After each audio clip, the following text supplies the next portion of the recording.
ಎಲ್ಲರಿಗೂ ನಮಸ್ಕಾರ. Welcome back to my channel. ನಾನು ನಿಮ್ಮ ಅಕ್ಷಿತಾ. ಇವತ್ತು ನಾನು ಮನೆಯಲ್ಲೇ ಹೇಗೆ ಪರ್ಫೆಕ್ಟಾಗಿ ನೇಲ್ ಪೇಂಟ್ ಅಪ್ಲೈ ಮಾಡ್ಕೋಬೋದು ಅಂತ ಸ್ಟೆಪ್ ಬೈ ಸ್ಟೆಪ್ ಹೇಳಿಕೊಡ್ತಾ ಇದ್ದೀನಿ. ಫ್ರೀ ಟೈಮಲ್ಲಿ ಈ ಸ್ಟೆಪ್ಸ್ನ ನೀವು ಫಾಲೋ ಮಾಡ್ಕೋಬೋದು. ಫಸ್ಟ್ ನೇಲ್ ಪಾಲಿಶ್ ರಿಮೂವರಿಂದ ನೀಟಾಗಿ ನೇಲ್ಸ್ನ ಈ ಥರ ಕ್ಲೀನ್ ಮಾಡ್ಕೋಬೇಕು. ಕ್ಲೀನ್ ಮಾಡ್ಕೊಂಡಾದಮೇಲೆ ಬೇಸ್ ಕೋಟ್ ಅಪ್ಲೈ ಮಾಡಬೇಕು. ಇದು ವಾಟರ್ ಕಲರ್ ಥರ ಇರುತ್ತೆ. ಬೇಸ್ ಕೋಟ್ ಎಲ್ಲ ನೇಲ್ಸಿಗೆ ಅಪ್ಲೈ ಮಾಡಿ ಆದಮೇಲೆ ನಿಮ್ಮ ಫೇವ್ರೆಟ್ ಕಲರ್ ಯಾವ್ದು ನೀವು ನೇಲ್ಸಿಗೆ ಅಪ್ಲೈ ಮಾಡಬೇಕು ಅಂತ ಇದ್ದೀರಾ ಆ ಕಲರ್ನ ಈ ಥರ ಶೇಕ್ ಮಾಡಿಬಿಟ್ಟು ಆಮೇಲೆ ಸ್ವಲ್ಪನೇ ತೊಗೋಬೇಕು.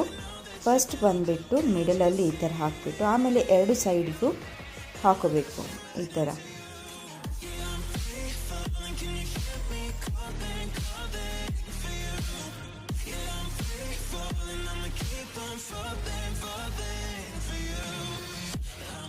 ನೆಕ್ಸ್ಟ್ ಸ್ಟೆಪ್ ಬಂದುಬಿಟ್ಟು ಈ ಥರ ಕಾರ್ನರ್ ಸ್ಪೇಸ್ ಏನಾದರೂ ಇದ್ದಿದ್ದರೆ ಸ್ವಲ್ಪ ನೇಲ್ ಪೇಂಟ್ ತೊಗೊಂಡ್ಬಿಟ್ಟು ಈ ಥರ ಟ್ಯಾಪ್ ಮಾಡ್ಕೋಬೇಕು.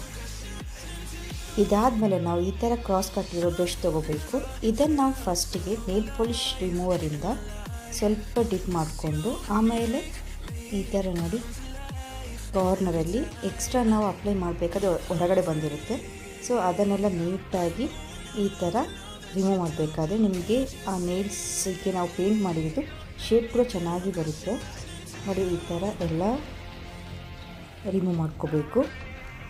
ಈ ಸ್ಟೆಪ್ ಕಂಪ್ಲೀಟ್ ಆದಮೇಲೆ ಟಾಪ್ ಕೋಟ್ ಅಪ್ಲೈ ಮಾಡ್ಕೋಬೇಕು. ನೋಡಿ ಈ ಥರ ಇದು ಹಾಕೋದ್ರಿಂದ ಶೈನಿಂಗ್ ಥರ ಕಾಣುತ್ತೆ. ಹಾಗೆ ನಮಗೆ ನಾವು ಸಿಂಪಲಾಗಿ ಬರೀ ಒಂದು ಕೋಟಲ್ಲಿ ಹಾಕಿದ್ರೆ ನಮಗೆ ತುಂಬ ದಿನ ಬರಲ್ಲ.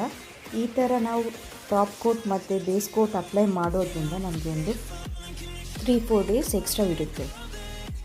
ಇದಾದಮೇಲೆ ಫೈನಲ್ ಸ್ಟೆಪ್ ಬಂದುಬಿಟ್ಟು ನಾವು ಮಾಯ್ಶ್ಚರೈಸರ್ ನಾನು ಅಪ್ಲೈ ಮಾಡ್ತಾಯಿದ್ದೀನಿ. ನೋಡಿ ಈ ಥರ.